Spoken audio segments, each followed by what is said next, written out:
There exists a type of creature in the world that has been sighted by only a few people, yet its existence remains unverified. These creatures are collectively referred to as unidentified mysterious animals. Hello everyone and welcome to the World in 10 Minutes series. In this episode, we'll be exploring a mysterious creature from the United States, the Dover Demon. In the 1970s, a strange creature sighting in Massachusetts caused widespread panic.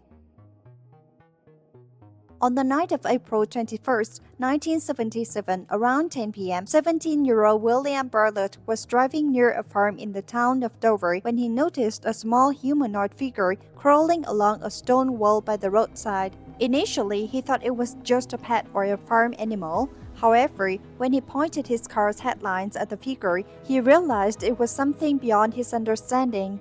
The creature was described as being under 4 feet tall with a humanoid shape but drastically different proportions from a human.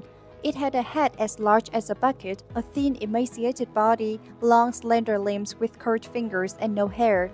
Its skin was rough and peach-colored. When it turned to look at the headlights, its large glowing orange eyes were clearly visible. Startled and frightened, Ballard didn't stop to investigate further. Instead, he quickly drove away from the area. Although the sighting lasted only 7 to 8 seconds, Bartlett later sketched the creature from the memory, adding a note swearing on the Bible that he had seen it. The drawing depicted a creature with proportions resembling a primate, but its unusual features made it difficult to classify. Understandably, many were skeptical as Ballard's story seemed to rely solely on the testimony of a teenager. However, this was not an isolated incident. 2 hours later, at around midnight on April 21st, another teenager, 15-year-old John Baxter, encountered the same creature while walking home along Miller Hill Road. At first, Baxter thought it was a friend playing a prank. He even tried speaking to it, but the creature didn't respond. As he got closer, Baxter realized it looked like a monkey, but its body proportions were clearly abnormal. Its feet gripped tightly onto a rock, while its upper limbs clung to a tree trunk. Under the gaze of the creature's pale, glowing eyes, Baxter felt a sense of fear and unease. He quickly ran back to the main road. Baxter also sketched the creature, and his drawing matched Bartlett's description almost perfectly. But the story doesn't end there.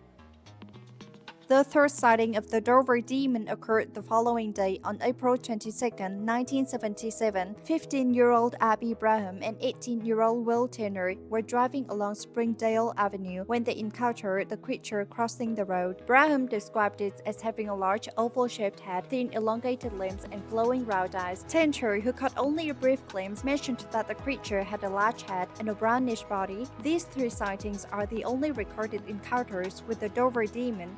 Interestingly, some observers noted that the locations of the 3 sightings form a straight line when plotted on a map. In the aftermath, the media received statements from the police suggesting that the teenagers' reports might have been a hoax. However, further official questioning of the witnesses revealed that the individuals had no prior connection to each other, eliminating the possibility of a coordinated prank. News of the mysterious creature in Dover quickly spread worldwide, drawing attention from the public and scholars alike.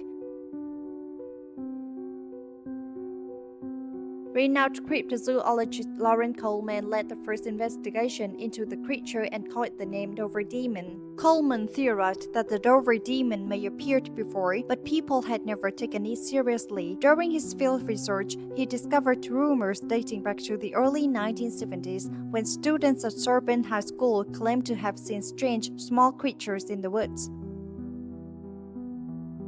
Additionally, in 1972, someone reported seeing a similar creature near a pond along Springdale Avenue. Despite these reports, searches by local police yielded no results, and the investigation quickly hit a dead end. After the 2 consecutive nights of sightings in 1977, the Dover Demon vanished without a trace.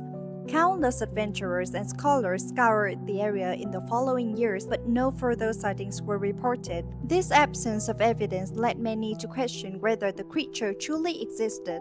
One popular theory suggests that the Dover demon was actually a young moose or foal, and the poor lighting caused the witnesses to misinterpret what they saw. This explanation considers the witnesses' young ages and potential lack of experience with such animals. However, this theory has significant flaws. First, even during their juvenile stages, neither moose nor foals had disproportionate heads or the elongated limbs described by witnesses. Additionally, their hooves do not match the finger-like appendages observed.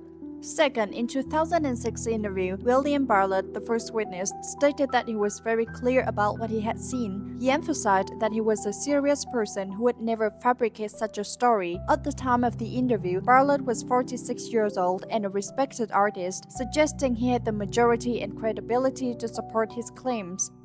Another theory posits that the Dover demon might be an extraterrestrial life form. The United States has long been a hotspot for UFO sightings, and the Dover demon's large head aligns with early depictions of alien beings. In fact, Massachusetts had a reported UFO sighting in 1952, adding weight to the alien hypothesis. Yet, in Lauren Coleman's 2013 book Monsters of Massachusetts, he argues that the Dover demon is neither a ghost, fairy, or alien traveler. Instead, he categorizes as a living anomaly, something entirely unique and unexplained. William Bartlett also mentioned in interviews that he didn't believe the Dover demon was an extraterrestrial being, making the alien theory highly controversial. Another interpretation leans toward mythology, suggesting that the Dover demon might be connected to the mythical creatures of Cree folklore known as Managishi. Managishi are typically described as small, humanoid beings with elongated arms and legs, 6 fingers on each hand, hairless, spherical heads, and large eyes with no noses. They are said to live in crevices near riverbanks. Upon researching these creatures, it became clear that much of their association with the Dover demon is speculative.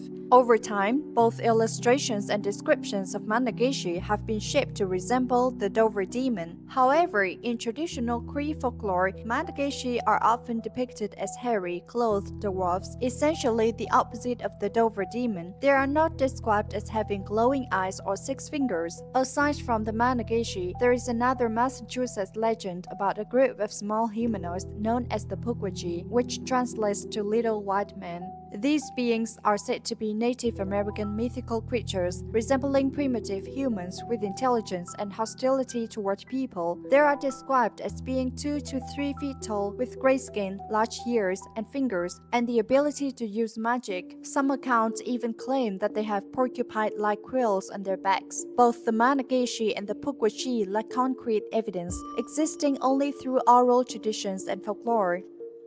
It has been 45 years since the Dover demon was first sighted, and the creature has yet to be verified or discovered. While the author believes the existence of such a creature is possible, the likelihood remains slim. From an evolutionary biology perspective, legends of wild men or small humanoids have existed in various cultures throughout history, some based on real creatures and others fabricated. For instance, the giant squid was long thought to be a myth, despite accounts dating back to the 4th century BCE. Yet in 2004, its existence was confirmed, and today we know it can grow over 10 meters long. The reason for doubting the Dover demon's existence is that there are subtle discrepancies among the descriptions provided by the witnesses. It's also worth noting that before the 1980s, many species remained unidentified. Perhaps the so-called Dover demon has already integrated into human environments, but we have failed to connect the dots. As always, the unknown far outweighs the known, and this is the true allure of unidentified mysterious animals. That concludes this episode. Thank you for watching.